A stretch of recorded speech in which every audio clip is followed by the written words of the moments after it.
Okay, सो आज हम epsilon NFA को थोड़ा सा और समझने की कोशिश कर रहे हैं, स्पेशली इसका कंप्यूटेशन कैसे होती है इसमें, उस चीज़ को समझेंगे। तो सबसे पहले देखते हैं कि जब हमारे पास में, मान लीजिए हमारे पास में एक ये एप्सिलॉन एनएफए है। एप्सिलॉन एनएफए का मतलब क्या होता है?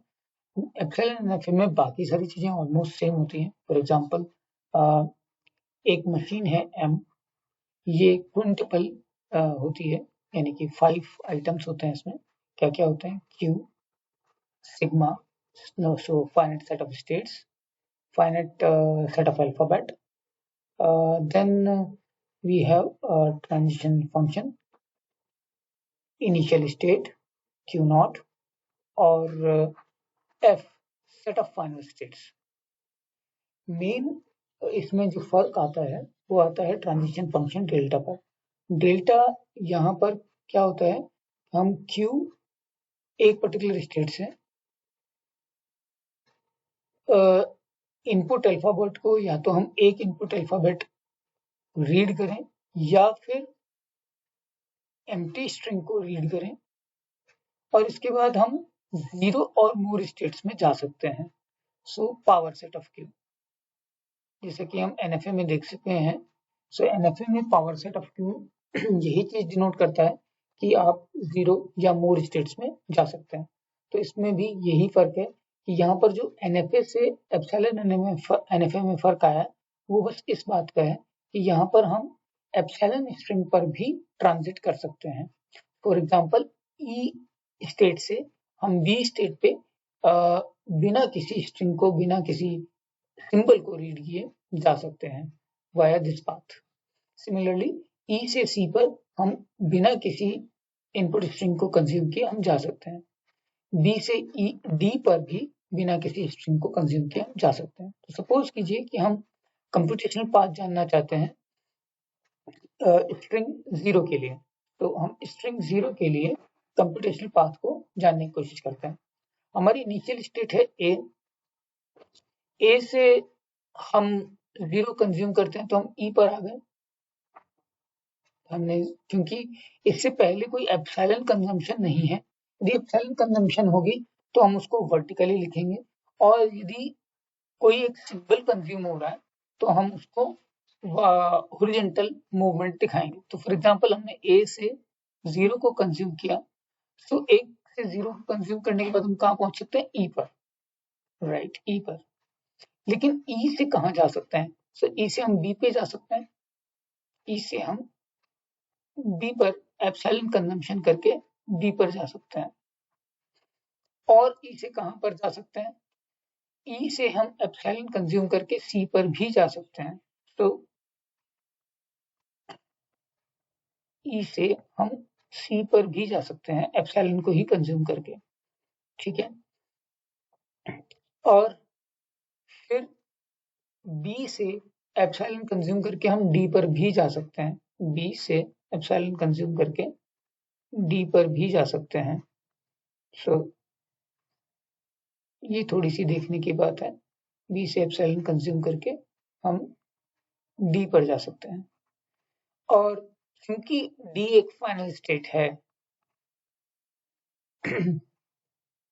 तो डी चूंकि एक फाइनल स्टेट है, इसलिए हम कह सकते हैं कि 0 जो है एक्सेप्टेबल है। सो हम किसी न किसी एक पाथ को जिसका कि लेबल 0 हो, तो एक पाथ कौन सा है हमारे पास में? A to E, E to B, B to D. इसका टोटल लेवल जो है वो हमारे पास में क्या आया? 0, बिकॉज ये एप्सिलॉन 0 है, ये एप्सिलॉन है, और ये पाथ भी एप्सिलॉन स्ट्रिंग से कवर हो रहा है। तो इसका, इस पाथ का, यानी कि A to E to B to D, इसका टोटल लेवल जो है, इस पाथ का लेवल है 0। कैसे कैसे है? ए से ई पर 0 से पहुंचे, ई से बी पे एप्सिलॉन लेके पहुंचे, और बी से डी पे भी एप्सिलॉन लेके पहुंचे। चूंकि डी फाइनल स्टेट है, इसलिए ये स्ट्रिंग एक्सेप्टेबल है। सिमिलरली, यदि हम 0 1 की बात करें तो कैसे होगा? तो हम 0 1 की बात करते हैं। सेकेंड आइटम हो गया हमारा 0 1। अब यदि हम 0 1 की कंप्यूटेशन की बात करें तो 0 और 1 की कंप्यूटेशन की बात करते वक्त हम कह सकते हैं कि यदि हम ए पर हैं, ए से शुरू कर रहे हैं तो 0 लेकर के हम जा सकते हैं ई पर, ई से हम एप्सिलॉन मूवमेंट करके बी पर जा सकते हैं, बी से एप्सिलॉन मूव करके डी पर जा सकते हैं, सो बी से एप्सिलॉन मूव करके हम डी पर जा सकते हैं, और ई से ही एप्सिलॉन मूव करके हम सी पर भी जा सकते हैं। सो ये सब एप्सिलॉन मूवमेंट्स हैं, एप्सिलॉन राइट। अब हमारे पास में 1 आता है, सो हम 1 से कहाँ पर जा सकते हैं, तो यदि ई पे हमारे पास 1 आता है तो हम कहीं पर भी नहीं जा सकते, हमारे पास कोई पाथ ऐसा अवेलेबल नहीं है जहाँ से ई पे 1 लेकर के हम कहीं जा सकते हैं। तो यदि हमें 1 लेना है तो हम कहीं नहीं जा सकते। क्या हम बी से 1 लेके कहीं जा सकते हैं? हाँ, ऑफ कोर्स हम सी पर जा सकते हैं। सो बी से 1 लेकर के हम कहाँ जा सकते हैं? सी। बी से 1 लेके हम सी पर जा सकते हैं। डी से 1 लेके हम कहीं पर भी नहीं जा सकते। सो हम देखते हैं कि हम डी से 1 लेकर के कहीं पर भी नहीं जा सकते हैं। क्या हम सी से 1 लेके कहीं जा सकते हैं? सो हम दोबारा देखते हैं, सी से 1 लेकर के हम डी पे जा सकते हैं, सी से 1 लेकर के हम डी पर जा सकते हैं। ठीक है। अब क्या सी से एप्सिलॉन मूवमेंट है कोई अवेलेबल? क्या सी से हमारे पास कोई एप्सिलॉन मूवमेंट अवेलेबल? सो हमारे पास कोई एप्सिलॉन मूवमेंट अवेलेबल नहीं है, तो यहाँ से हम एप्सिलॉन मूव करके कहीं नहीं जा सकते, और डी से भी हमारे पास कोई एप्सिलॉन मूवमेंट अवेलेबल नहीं है, तो सी और डी हमारी लास्ट स्टेट्स बच गई हैं। अदरवाइज हम यहाँ पर से भी एप्सिलॉन मूव्स दिखाते और हम फाइनली पहुंचते जहाँ हमें हम पहुंच सकते हैं। पर चूंकि 0 और 1 कंज्यूम करके हम डी पर, जो कि एक फाइनल स्टेट है, वहां पहुंच रहे हैं, इसलिए 0 1 भी एक एक्सेप्टेबल स्ट्रिंग है। कैसे? तो इसका जो कंप्यूटेशनल पाथ था वो कुछ इस तरीके से था। सबसे पहले हम ए से 0 लेकर के ई पर गए, ठीक है।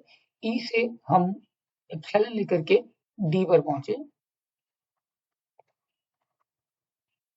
और ई से एप्सिलॉन लेके हम डी पर नहीं सी पर पहुंचे, तो सी पर पहुंचे वाया दिस पर्टिकुलर पाथ, और सी से हम 1 लेकर के डी पर पहुंचे, सी से 1 लेकर डी पर पहुंचे। तो 0 1 ये हमारे पास में एक्सेप्टेबल स्ट्रिंग हो गई, क्योंकि डी एक फाइनल स्टेट है। तो इस तरीके से हम इस पर कंप्यूटेशन करते हैं। Thank you.